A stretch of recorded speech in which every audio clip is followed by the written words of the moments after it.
السلام عليكم ورحمة الله وبركاته. كوجب توتاف جالتهم توتا إلمان أورومو يوتيوبي أبدو سي أورو جالت ترقمتن هندي كيسانو نغان كيسان إسني فباية سنين جيتشا حرة وان باينا ما أرسو تقو إسنيف قبل نرفنا جرى أودون حرة سوشال ميديا كان رتس بيجا كيسا إسنو قواجرو وان باينا ما أرسو دا إغا وانتو قد ننجرو أبساتهما namni obse aannan goromsaa dhuga akkuma jedhamu obsi barbaachisaadha garuu wanti mootummaan kun amma itti jiru waan baay'ee tokko obsa nama fixachiisudha jechuudha baay'ee obsa nama fixachiisa hayyoonni keenya har'a ture beellamni isaanii guyyaa nuti guyyaa gammachuuti jennee eeggataa jirru har'a hin gadhiifamu guyyaa dhumaati jennee utuu eegnu warra jara deeggarsaaf warra jara tumsuudhaaf uffata keelloo uffachuudhaan nutis yaadan isinii wajjin hidhamnee jirra qaama mana hidhaa keessa isinii wajjin jiraachuu baannullee jedhanii hayyoota isaan jajjabeessuudhaaf achitti argaman hunda jaraa nama 90 ol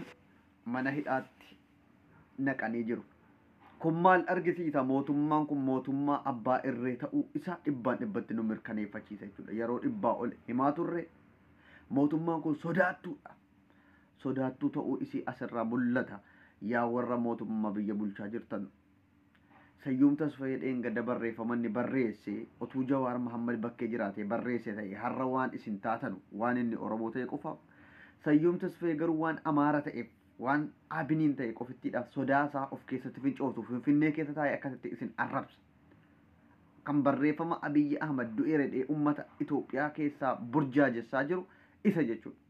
Isin garuu gad deebitanii uummata miskiina dubartoota hijaaba bicaa uffattee achitti argamte uffata irraa baaftanii salphiftanii mana hidhaatti ol darbitu jechuudha. Dhiirummaan keessan mana keessatti ol deebi'u of baay'ee tokkoon isinitti gaddi.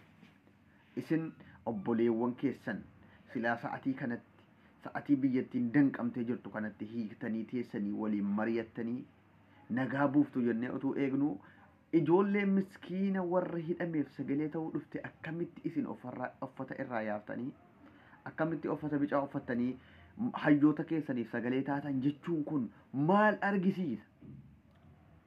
Warri Finfinnee keessatti lummuuxxii uffatee akkanatti Oromoo arrabsaa oolu takka qanii tokko qubatti qabdanii beektu moo biyyattiin kun nuti Itoophiyaadhaaf nuuf biyya lammaffaadha moo nuti baqattoota moo Oromoo wanti nuti Finfinnee keessattis ta'e Itoophiyaa keessatti akkanatti nu darartanuuf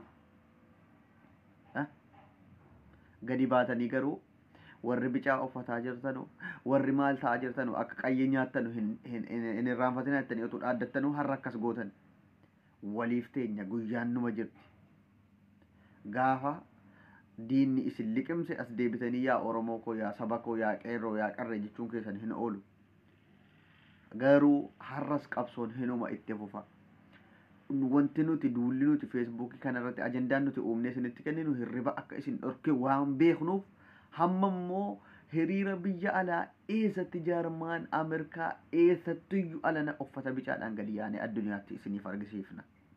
Dhiibbaa inni isin irratti uumne waan beeknuuf sodaa kanaaf of keessatti fincooftanii ijoollee miskiina uffata bicaa uffattee dhufte hayyoota ofiitiif sagalee ta'uu dhaaddacha irratti dhiyaachuu dhufte hiitaniimi baay'ee tokko nama gaddisiisa.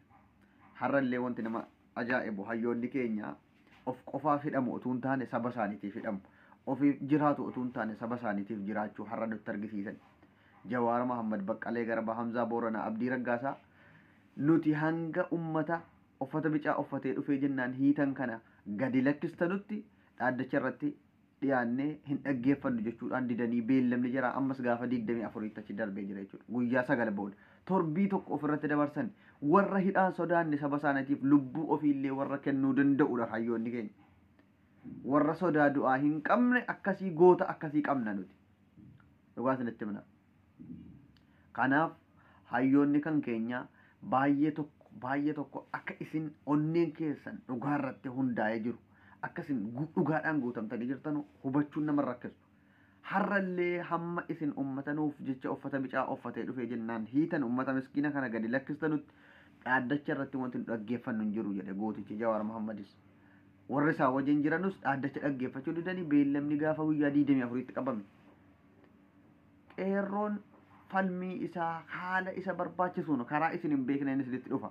Karaa cufuu dhiisireettanii gaafa isin afaan bantanu asiin dhufe kokkeesse qaba. waa meeqaan qeerroon biyya keessaa qabsoodhaan miila tokkoon isin dhaabaa jira. Yoo nagaa barbaadde, yoo biyyattiin kun nagaa ta'uu si barbaadde, amma jabaadhuutii gadi lakkisi hayyoota kan kee. Gadi lakkisi filannoo irratti abbaa filate ummanni haa filatu, ati dirqamaan ummata hiiteef, ummata mana keessaa dararteef humnaan maal jetteef namni maqaan biyya bulfamuu hin danda'u. Biyya yoo diiguu taate malee. Waggaa 100 bulchuu dandeessa garuu biyyan bulchitu aangoorra teessa malee. Aangoorra taa'uudhaaf biyya bulchuu waladda. Yaa warra biltsiginnaadha. Biyya bulchuu jechuun ummanni si filate, ummanni si jaallate, waan itti jettu si dhagahee si wajjin buluudha. Garuu humnaan biyya diigaa, biyya rakkina keessa galchaa, dhiitaa ummataa walolaa biyya bulchuun jedhamu. Isiniif himna. Irra deddeebinee isinitti himna, of hin gowwoomsina. Filannoo ummanni waan barbaade haa filatu. Gadi lakkisaa hayyoota keenya. Ummata dhaqanii sagalee jaraa yaade kanaan waliin haa mari'atan hayyoonni keenya. Diddanu Oromoon la hamma isin hayyoota mana hidhaatii gadi baaftanutti maqaan Oromoodhaan araaramna jecha jedhu of keessaa balleessa. Never.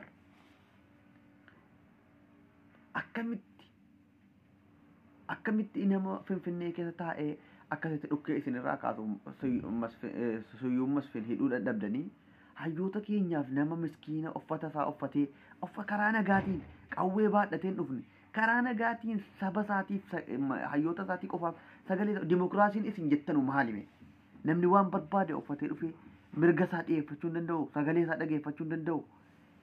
Mee maaltu shoror keesse maaliif sodaattani Finfinnee keessatti uummanni kun hayyoota isaatiif waan barbaade uffate yoo barbaade qullaa haa dhufu. Mirga namaa santu inti godha waan uffatan isintitti himaa. Sodaan isinirraa akka uummanni kun dhugaa qabu asirratti ragaa baatanii jiru. Akka uummanni kun dhugaa qabu ragaa baatanii jiru. Yaa uummata Oromoo dammaqi. Biltsiginnaan hundisii warri afaan Oromoo dubbatu warra afaan Amaariffaa dubbatuun tokkicha. Tokko nama achi keessa hin qabnu nuti. Warri namni nuti qabnu mana hidhaa keessa jira. Falmannee baafachuu qofa furmaata. Falmadhuu baafadhu hayyoota kan kee. Falmadhuu baafadhu hayyoota kan kee hin baafatu taanaan kanaa achi dukkana karaarraa qabamtee hidhamtati. Karaarraa qabamtee hidhamuuf teessaa na dhagayi. Yaa Rabbi yaa Allah Oromoo kanaaf birmadhu.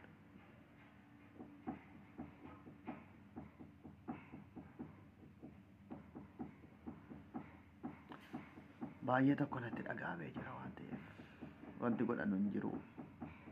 Rabbumti nagaa haa godhu yaa Rabbi Oromoo kanaaf birmadhu. Guyyaa gammachuun har'a nuti eegaa turre har'as gaddaan nu jalaa jijjiiramee jira.